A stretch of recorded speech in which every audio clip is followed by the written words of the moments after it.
Kasako Media, tunaangazia maisha, tunaandika kesho. Sehemu ya tukio ndio hii hapa. Inaonekana alikuja wakati wa kufungua hapa kwenye control. Kuangalia labda kuna shida hapa kwenye hii mashine, ndio akakatwa mguu. Kukatwa ule mguu na maana kipindi alipogeuka ina maana wakakata tena kwenye kichwa. Kichwa ndio kimekatwa sana, ndio maana akadondoka hapo chini hapo. Alipodondoka hapo chini hapo, baada ya wameona amekufa, ndio akamuingiza kule kwenye mtaro ule kule. Kwa hiyo asubuhi ndio watu kwenye tafaruki kutafuta nini, ndio wamemkuta bosi analala kule kwenye mtaro kule.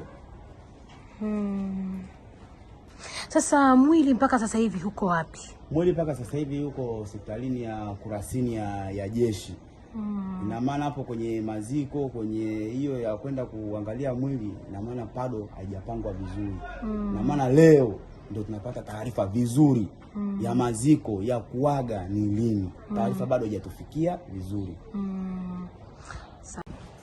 Kwenye upande wa majirani kweli alikuwa anaelewana nao vizuri, kwa sababu hata wakikosa kitu labda wanazima, labda kwa mfano chepe nini, tulikuwa tunawapa, na wao tulikuwa na shida tunawapa. Hata magari yao pia huaga kama hapo hadi pamejaa sehemu ya kugeuzia, sisi wanakuja hapa, na sisi pia vile vile kama kuna magari yamejaa hapa wanasimama nje wanageuzia nje. Kwa hiyo ujirani ulikuwa ni ujirani mzuri sana. Kwenye ujirani kulikuwa hamna tatizo lolote, wala majirani wote, hasa kwa mfano wanaouza chakula, wanauza nini, tulikuwa hatuna ugomvi nao hata kidogo. Nataka nikuulize swali kwenye hapo majirani. Nilisikia kwamba alishai kuwasaidia majirani kusana na ukuta ulioanguka, akaweza kuwasaidia. Kuna ukweli wote katika hilo swala? Yaani kuhusu ukuta ulianguka, yule ni mtu ambaye anaangalia kile kitu ambacho ni kipi kimeharibika na kipi cha kufanya, na alikuwa anapenda sana umoja na kumsikiliza mtu. Kwamba unaweza kumwambia labda kwa mfano mimi nina shida ya kitu fulani, ni mtu mmoja sana wa kusikiliza na kwamba sawa, subiri baadaye njoo. Na ukija baadaye njoo, kweli anatekeleza kile anachokiweza, kwa sababu yeye mwenyewe anakuambia mimi nimetoka kwenye familia ambayo maisha ni magumu. Kwa hiyo alikuwa muhimu sana, yaani wa kusikiliza mtu.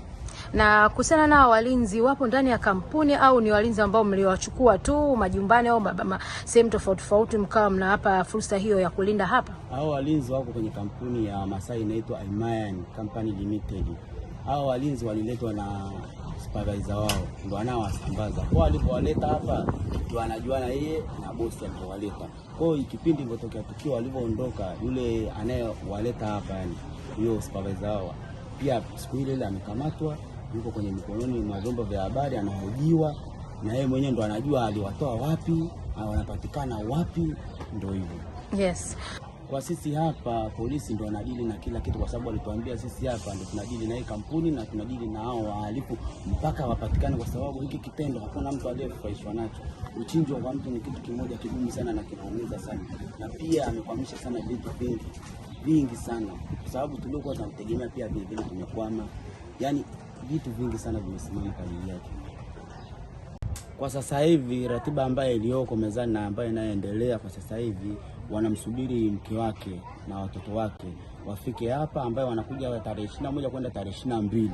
Wakishafika hapa ndio ndugu wanakaa kwanza kidogo, ndio tunajua wanafanyaje. Lakini katika kwenye kwenda kuzika wanakuja wanaaga hapa kiwandani na wanaenda kuchoma mwili, ndio wanasafirisha kwao.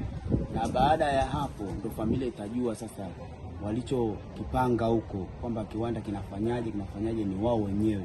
Na kwenye hiyo taarifa ya kwenda kusafirisha bado haijakaa vizuri, ndio tunaisubiria leo mchana hii ratiba tujue sasa iliyokamilika ya maziko ni lini, ili ya kuaga hapa kiwandani. Na sasa hivi ratiba zinazoendelea kwa wafanyakazi ni zipi hasa? Sababu sasa hivi ni kipindi cha msiba, wafanyakazi wanakuja kazini au wafanyakazi wamepata likizo kuhusiana na hii tukio lililotokea? Wafanyakazi wengine wapo kama mnavyowaona hapa, wapo hapa, na wengine pia vile vile kuna wengine kwenye hii tukio ujue limeshtukiza sana. Kila mtu anakuambia mimi naumwa.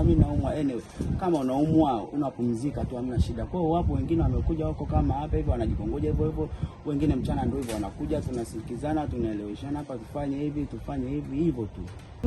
Kweli jeshi la polisi la Tanzania limejitahidi sana, kwa sababu hapa wanakuja kila siku na wanajitahidi sana kufuatilia hili swala, na kila anayekuja analalamika sana. Yani kwa hiki kitendo hamna kilichofurahisha hata mmoja. Yani wako makini sana kwa kweli, hawajatuacha nyuma. Kila siku wanakuja hapa, wanaangalia usalama, wanafuatilia.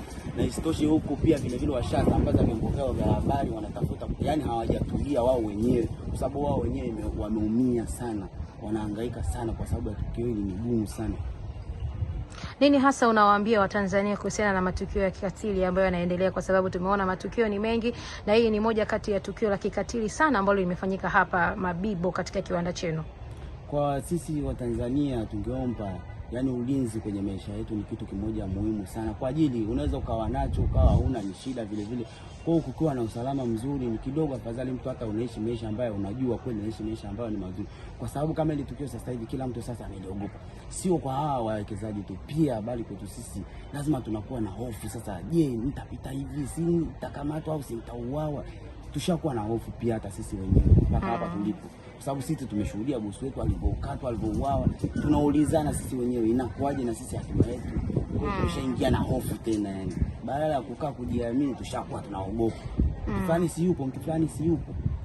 Sawa. Kwa mkazi wa Dar es Salaam anatamani kufika hapa na kutoa pole yake, hemu wape maelekezo namna ya kufika kwenye msiba huu ambao umewakumba nyie wafanyakazi wa kiwanda hichi.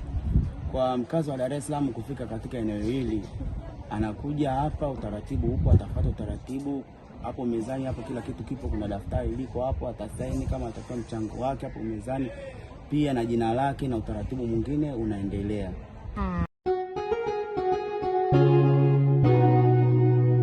Kasako Media, tunaangazia maisha, tunaandika kesho.